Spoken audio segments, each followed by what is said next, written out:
নমস্কার বন্ধুরা, গঙ্গা শিউলি রান্নাঘরে ভিলেজ ফুডে তোমাদের সবাইকে স্বাগত। আজকের রেসিপি ওলকপি দিয়ে রুই মাছের ঝাল বা ওলকপি দিয়ে রুই মাছের ঝোল।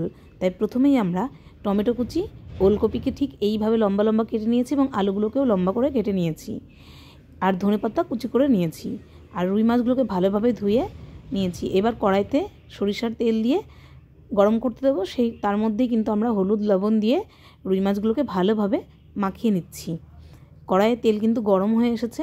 এরকম সময় হলুদ লবণ মাখানো রুই মাছগুলো ভেজে নেব। ভালোভাবে বেশ কড়া করে ভেজে নিতে হবে, একদম লাল লাল করে প্রতিটা ব্যাচে মাছগুলো এইভাবে ভেজে রাখতে হবে তুলে। আমাদের মাছ ভাজা কিন্তু হয়ে যাচ্ছে। যখন মাছ ভাজা কমপ্লিট হয়ে যাবে তখন কিন্তু ওই তেলেই কিন্তু আমাদের দিয়ে দিতে হবে পাঁচফোড়ন, তেজপাতা, শুকনো লঙ্কা, সমস্ত উপকরণ দিয়ে নাড়াচাড়া করে নিতে হবে। আর অবশ্যই সামান্য পরিমাণে একটু জিরে দিতে হবে। এইটা এইভাবে রান্না করলে কিন্তু খুব ভালো লাগে, মানে পাঁচফোড়ন দিলে খুব সুন্দর একটা টেস্ট আসে। এবার আমরা আলুগুলোকে দিয়ে দিয়েছি এবং আলু ভালোভাবে ভেজে নিচ্ছি। আলুগুলো ভালোভাবে ভেজে নেওয়ার জন্য আলুর মধ্যে কিন্তু হলুদ গুঁড়ো এবং লবণ দিয়ে দিতে হবে। ভালোভাবে নাড়াচাড়া করে আলুগুলোকে লাল লাল করে ভেজে তুলে নিতে হবে, বা আপনারা কিন্তু একসঙ্গেও করতে পারেন। এর মধ্যে কিন্তু দিয়ে দিতে হবে ওলকপির কেটে রাখা ওলকপিগুলো।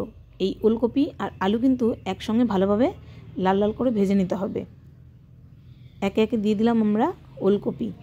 এর মধ্যে আর এক্সট্রা হলুদ বা লবণ দিতে হবে না, একবারই কমপ্লিট হয়ে যাবে পুরো রান্নাটা। এবার আমরা দিয়ে দেবো কুচিয়ে রাখা টমেটোগুলো। টমেটো দিয়ে দেওয়ার পর এবার আমরা পেস্ট দিয়ে দেবো। আদা, জিরে, কাঁচা লঙ্কা, শুকনো লঙ্কার এই পেস্টটা দিয়ে ভালোভাবে নাড়াচাড়া করে কষিয়ে নিতে হবে। দেখো বন্ধুরা, গ্রেভির কালারটা কিন্তু খুব সুন্দর এসেছে আর খুব টেস্টি হবে। এইভাবে যদি রান্না করো খেতে কিন্তু খুব ভালো লাগবে। এর মধ্যে আমরা এবার হলুদ গুঁড়ো আর লবণ গুঁড়ো দিয়ে দিচ্ছি। এই হলুদ গুঁড়ো দেওয়াতে কিন্তু কালারটা আরও ভালো এসেছে, আর ঝোলটাও কিন্তু আলাদা করে, মানে লবণ আর হলুদ আলাদা করে দিতে হবে না, একবারে একদম ভালোভাবে কষিয়ে নিয়ে এবার আমরা গরম জল অ্যাড করে দিলাম। এই ঝোলের জন্য গরম জল দিলে টেস্টটা কিন্তু দ্বিগুণ হয়ে যায় আর খুব ভালো লাগে খেতে। এবার ভেজে রাখা মাছগুলো আমরা দিয়ে দিচ্ছি ঝোলে। ঝোল কিন্তু ভালোভাবে ফুটতে শুরু করে দিয়েছে।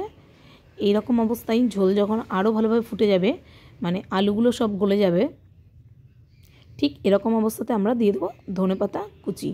এই ধনেপাতা কুচি একদম লাস্টে দিতে হবে, তাহলে কিন্তু খুব ভালো লাগে খেতে। এবার লাস্টে আমরা দিয়ে দেবো গুঁড়ো গরম মশলা। ব্যাস, এইভাবে কিন্তু তোমরা মানে ওলকপি দিয়ে ঝোল রান্না করে দেখবে, খুব ভালো লাগে খেতে। আর খুব সিম্পল, খুব সাধারণভাবে, আর দারুণ টেস্ট হয়। খেয়ে কিন্তু বাড়িতে সবাই খুবই ভালো বলেছে। এইভাবে তোমরাও কিন্তু করে দেখতে পারো, গরম ভাতে খুব ভালো লাগে। ধন্যবাদ ভিডিওটি দেখার জন্য। যদি আমাদের ভিডিও ভালো লেগে থাকে লাইক, কমেন্ট, শেয়ার করতে ভুলবে না। আর চ্যানেলটাকে সাবস্ক্রাইব করে পাশে থাকা বেল আইকনটা অবশ্যই প্রেস করে দেবে।